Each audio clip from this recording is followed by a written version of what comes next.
Now, in another matter, our country would be much better off if our Democratic colleagues shelved their radical wish list and focused on their fundamental responsibilities as a one-party government.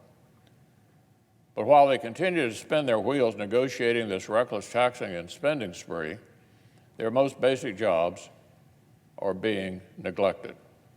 This week, already months behind the usual pace, the chairman of the Appropriations Committee released partisan drafts of spending bills that are dead on arrival.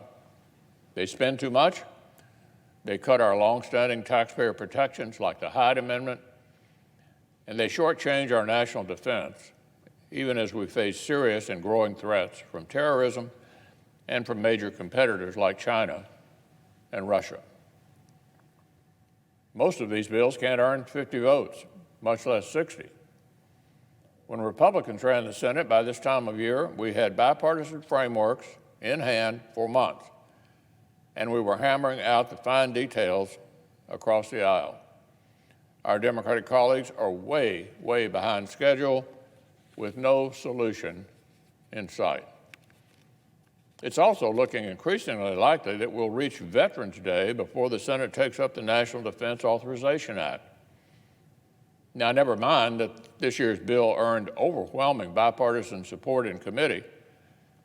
Never mind that it represents this body's single most important opportunity to influence national security.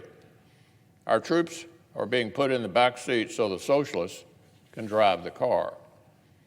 And at the end of the month, because House liberals still cannot get their act together and pass the bipartisan infrastructure bill, which the Senate passed months ago, major highway projects and American workers are scheduled to be thrown into limbo. Our Democratic colleagues have unified control of the government. Unified control of the government.